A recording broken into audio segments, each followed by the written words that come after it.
Монголын хаягдсан хөдөө нутгийг хөрөнгө мөнгөтэй энэ цагт золгоход хамгийн ихээр дэм болж ирсэн нэгэн төрийн бас байгууллагыг үзэгч танд танилцуулъя. Алс холын Америкаас мэрэгжлийн эмч нарыг авчирч малчтад сургалт явуулж бас болоогүй. Малчтын хүүхдүүдийн боловсролд хөрөнгө оруулалт хийсээр ирсэн VET Net 20 нас хүрчээ.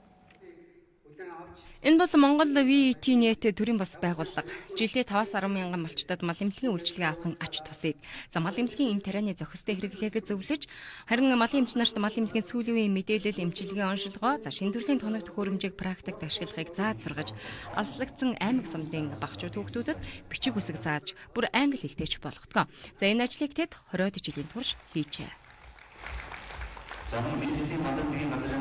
Мал эмнэлгийн салбар ялангуяа мал эмнэлгийн анхан шатны хөдөө оруулалт ажиллаж байгаа мал эмч нар маань орхигдсон хувийн аж ахуйн нэгж хвшлэл бэрхшээлсэн боловч орхигдсон байсан. За ялангуяа мал эмч нар маань мэдлэг ур чадварыг сайжруулах тал дээр маш олон ажил хийгдээгүй байсан. За энэ ажлуудыг олон жил дараалан хийж чадсан. За дээрээс нь мал эмч нар маань малын эм тариа багаж хэрэгслийн нөөц муутай хөдөө оруулалт ажиллахад их төвөгтэй байсан. Тэгэхээр энэ суурь хангамжийг бидний төрийн бас байгууллага олон төсөл хөтөлбөрөөр хэрэгжүүлснээр мал эмч нарыг бол эм тариатай багаж хэрэгсэлтэй. За дээрээс нь мэдлэг ур чадварыг нэмэгдүүлж чадсанараа ач холбогдолтой гэж дүгнэж байна. 1999 онд ар хангаа үр хангаа амигт бичиг үсэггүй хүүхдүүдэд сургалт явуулж хэлж исэн байгаа. Тэр үед малчтын маш олон хүүхдүүд сургуулиас завсардсан хүүхдүүдэд бид малчтын хотгонд нь сургалт явуулж исэн байгаа.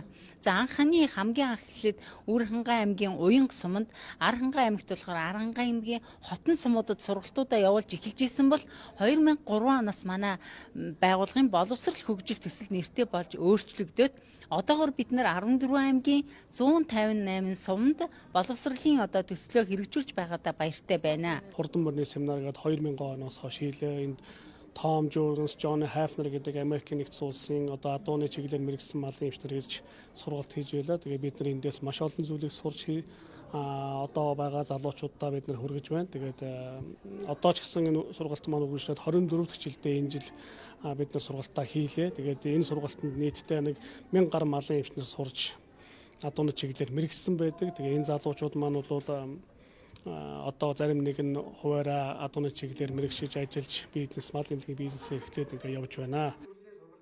20 жилийн турш Монголын хөдөөтэй хамт байсан энэ байгууллагын баярыг хуваалцахаар Монгол орны өнцөг булан бүрээс малын эмч малчид цуглжээ.